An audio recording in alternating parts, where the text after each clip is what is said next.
Hello, and welcome to Review Bad Game Day, and consequently, a new episode of Deported. I don't think I've made a secret that I love arcade games, and as such, when one's integrity is compromised by being ported, I get angry. And Joshua Caleb, you wouldn't want to see me when I get angry.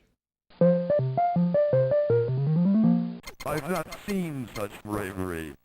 Gauntlet was released for arcades in 1985 by Atari and featured 4-player hack-and-slash dungeon crawling action. I've never played the actual arcade cabinet, but I do have this. And as such, I have not gotten the true arcade experience, but Midway was sure to emulate the need to feed the game quarters with a simple press of a button.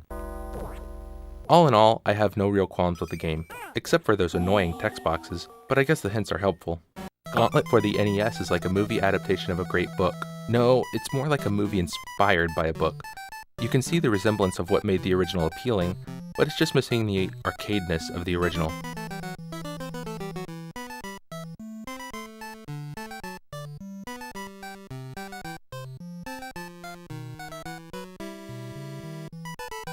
Tengen just had to take what wasn't broken and try to fix it. The lack of a 4-player option is just the tip of the iceberg. The level design is different, which isn't inherently a bad thing, but may have been initially confusing to the kids back in the 80s who were expecting a straight arcade port. Also, it should be noted that while the arcade version contained infinite levels, presumably to keep the player's quarter reserve low, the NES game does have an ending and a story as well.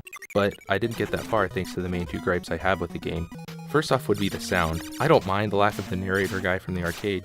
You know the one. Elves need food badly. Don't shoot the potion. Some walls maybe destroy it. Save keys to open doors. What really smashes my microchips is the fact that Tengen decided to add music to the levels. I mean, I'm an elf braving through dungeons fighting ghosts, grunts, demons, sorcerers, lobbers, and death itself, and they decided to put in circus music?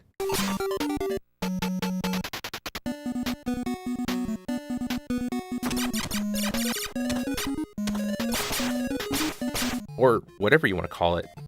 I know what you're probably thinking. Put it on mute! But here's the thing. I like the grunts, groans, and general feel of not having music get in the way of that experience in the arcade original, so I don't think the music should have been added in the first place, because the sound effects here aren't terrible. But even the worst of the music are the controls.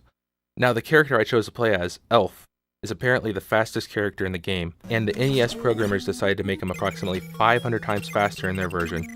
He is so fast he outruns Zero. I'm not even kidding.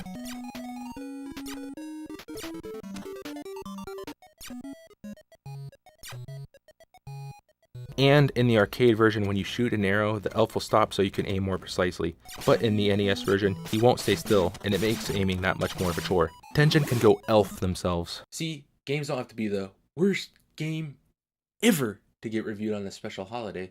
They just have to create some rage in you that you can express on the internet. And luckily for people who love the arcade version of Gauntlet, there's also a sequel released on the NES. But maybe we'll review that in another episode. Ta-ta for now. Welcome.